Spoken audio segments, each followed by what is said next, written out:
Hello. So yesterday you talked about Punnett squares.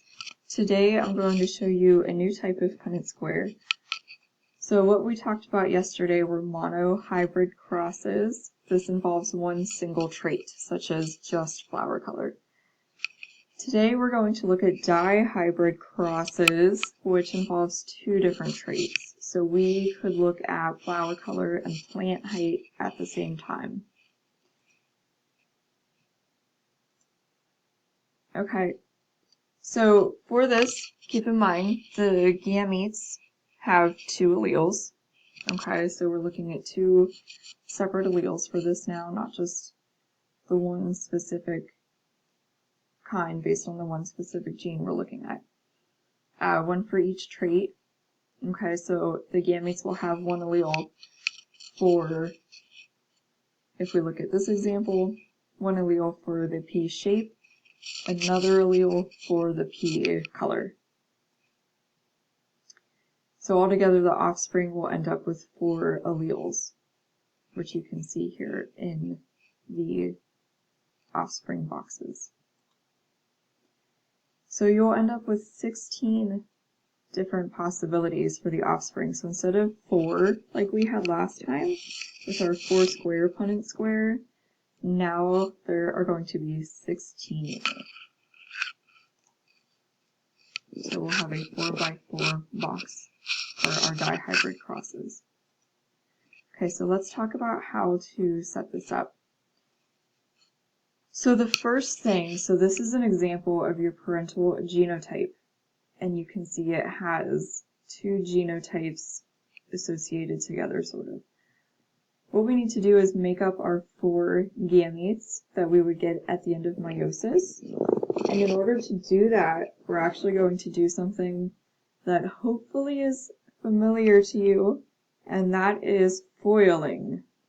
Okay, so we'll go with the first allele in each genotype, and we'd end up with our first gamete.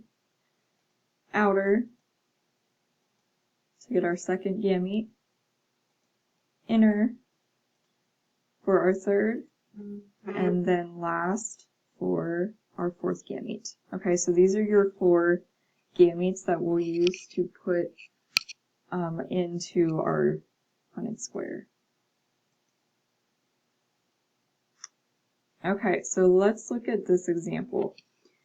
So here you have one parent to the left of your X and another parent to the right of your X. The X is just telling you that they cross together.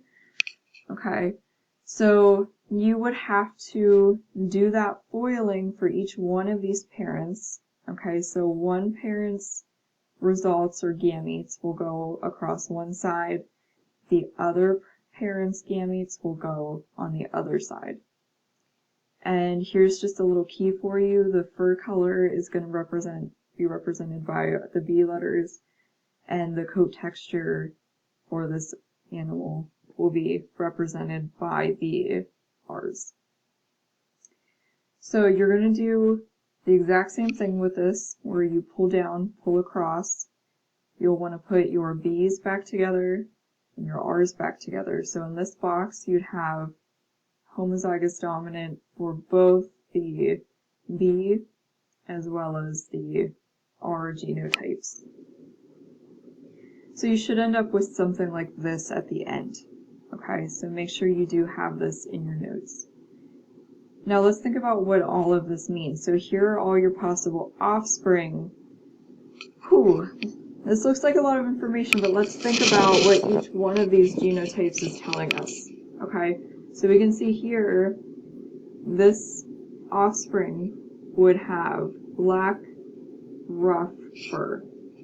Okay, this offspring down here in this corner would have white, smooth fur. So here you go. So how many offspring would have our black, rough coat?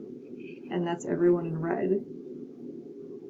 The black, smooth coat would be everyone in green. The white, rough coat would be everyone in blue.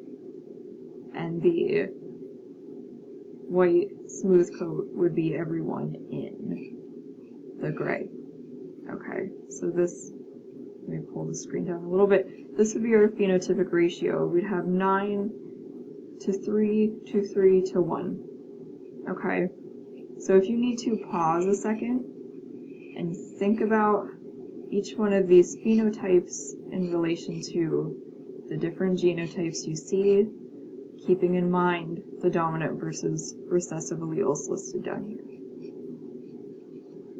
Okay, so I want you to practice this a little bit. So in your packet, you completed those Punnett squares yesterday. You also have this worksheet. There are 2 examples of dihybrid crosses I would like you to complete. Okay, so it gives you the parents. You'll write one parent on this line, one parent on this line.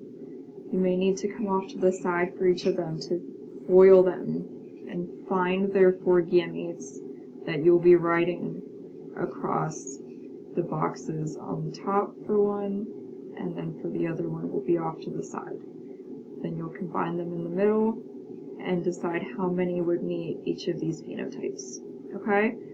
You guys got this. If you need any more practice, there's plenty out there. I can post some more videos too if you need to.